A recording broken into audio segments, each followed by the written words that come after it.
Nakaiwas na kami sa laglagan. Semis na kami Lucero.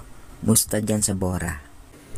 Yabang ah, nanonood ka lang naman dyan. Di ka naman makalaro kasi injury ka. Pabalik-balik na din na mangyayari dyan. Hulaan ko, swerte na makaisa kayo sa Ginebra. Yun ang akala mo. Tinambakan na namin yung Ginebra. Tinalo na namin yan. Kaya swerte na makadalawa sila. Tinambakan nyo nga, pero muntikan na kayo matalo. Yabang nito, mga kabadong batang iyakin. Tama na Calvin.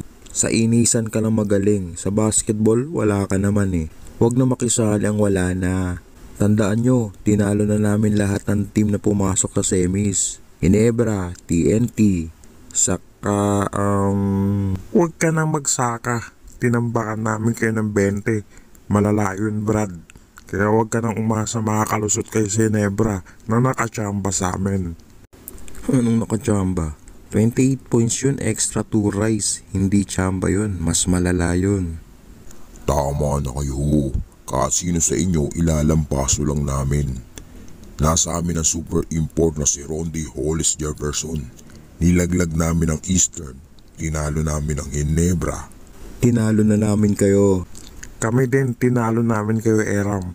Kaya bago ka magsalita, dadaan muna kayo sa butas ng karayom. Hindi kayo makakalusot sa amin. Pero hula ako, aabutin tayo ng game 6 or 7. Aba, umaasa yung dalawa na pinagbigyan namin. Kami uli ang magkakampyon. Back to back champion ito mga iho. Tingin ko hanggang game 5 lang ang kaya nyo. Isang panalo lang na tsamba ang maibibigay namin sa inyo. 4-1.